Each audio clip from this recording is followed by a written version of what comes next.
buenos días.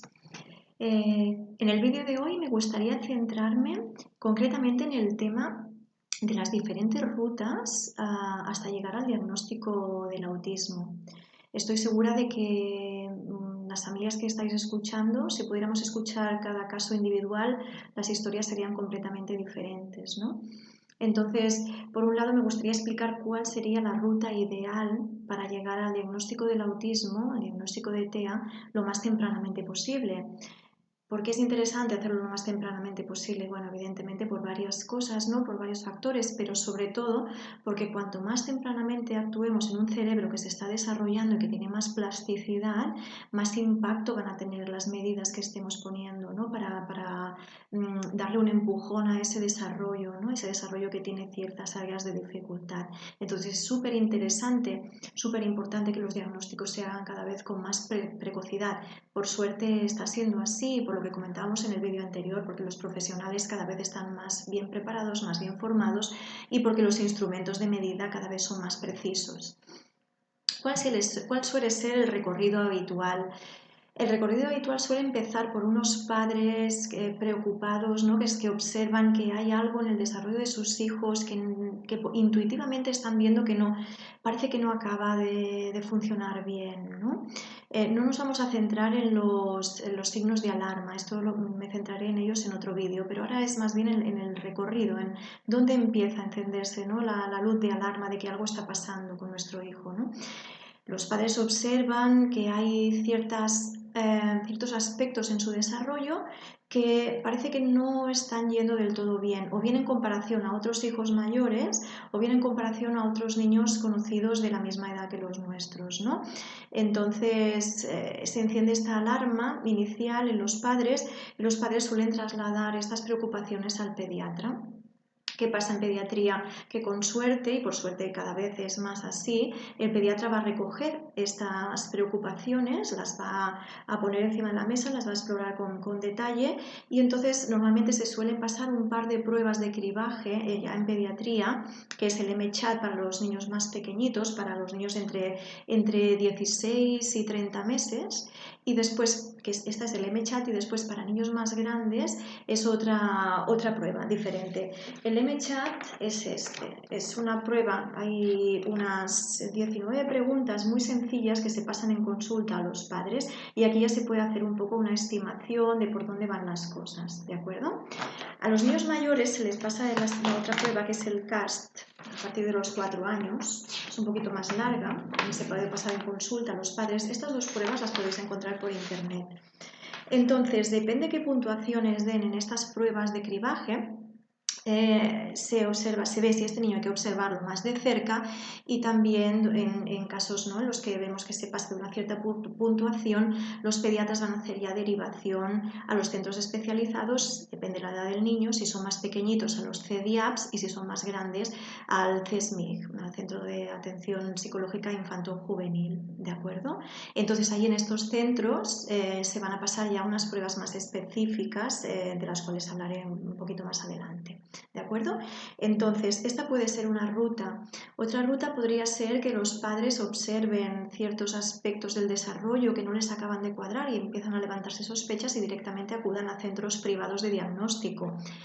Otro caso sería que los padres no se han percatado de nada especial en el desarrollo de sus hijos, han pasado desapercibidos también en las revisiones pediátricas, pero resulta que o bien en la guardería o bien en la escuela, si son un poco más mayores, hay profesores sensibilizados, más intuitivos o que tienen cierta formación en temas de desarrollo y es aquí, ¿no?, donde se empiezan a observar que hay peculiaridades. Entonces estos profesores lo comentan a los padres y a partir de ahí se puede desencadenar la ruta hasta llegar al diagnóstico, o bien que los profesores lo comenten al servicio de atención psicopedagógica de la escuela, al EAP, y desde el EAP se haga la derivación a CEDIAP o CESMIG, ¿de acuerdo? Entonces podría haber la vía padres directamente, la vía padres a través de pediatría o la vía escuelas a través de EAP y de EAP a los centros de atención más específica, el EAP o el CEDIAP o el CESMIG, con tantas siglas,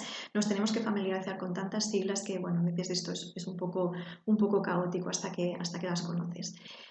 Vale, entonces, estas serían las situaciones ideales para llegar a diagnósticos precoces, ¿de acuerdo? Luego hay otras situaciones no tan ideales que muchos de vosotros habréis vivido, que es que los padres observan ciertas peculiaridades en el desarrollo del niño, lo comentan en pediatría se le resta importancia. Esto pasaba más antes, ¿no? Que había más esta filosofía de que cada niño tiene su ritmo de aprendizaje, bueno, ya hablará cuando sea un poquito más grande, ya se desarrollará en el tema de los esfínteres, cada niño tiene su ritmo, ¿no? Todos conocemos un poco, ¿no? Esta filosofía, ¿no? que antes tenía más peso, ahora ya se va con mucho más cuidado.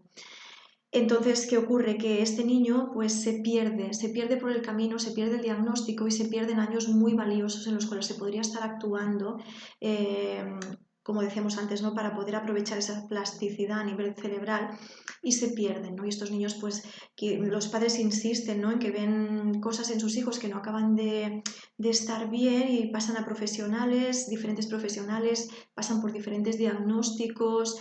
Vemos que son diagnosticados de problemas de aprendizaje quizás o de algún problema tipo de ansiedad, ¿no? Y se suele llegar al diagnóstico entonces de manera bastante tardía, ya entrando en la adolescencia o en la etapa adulta, ¿no?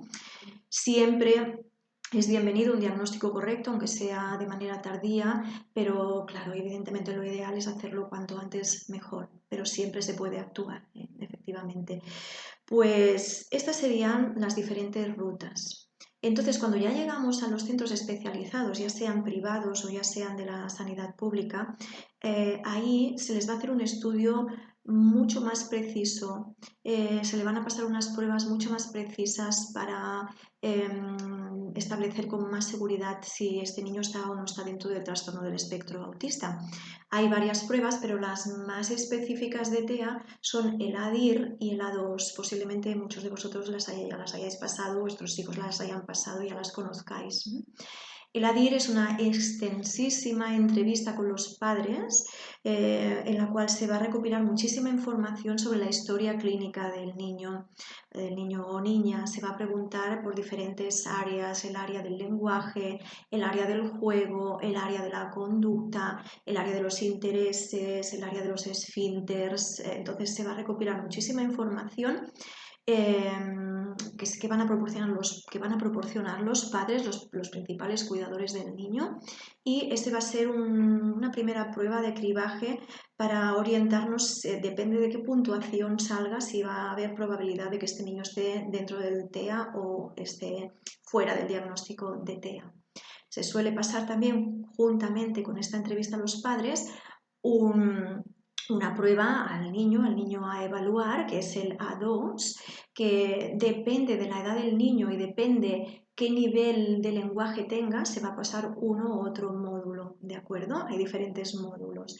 Estas pruebas están basadas en juego y en los más grandes también en conversación. Hay diferentes ítems, diferentes pruebas que están destinadas a poner en evidencia si el niño en cuestión, si el niño a evaluar, presenta las características propias del TEA de las que hablábamos en el primer vídeo, si hay dificultades a nivel sociocomunicativo, si hay dificultades a nivel sensorial, si hay dificultades a nivel de conducta, ¿de acuerdo? Entonces, con estas dos pruebas, con el ADIR, el A2, y no solamente con las pruebas porque es difícil y no es aconsejable hacer un diagnóstico solo con un par de pruebas, ¿no? Pero con toda la información recopilada por la escuela, por los padres, lo que el propio profesional que está haciendo la evaluación observe a nivel clínico, entonces ya sí que nos vamos a poder acercar con más precisión al diagnóstico de este niño.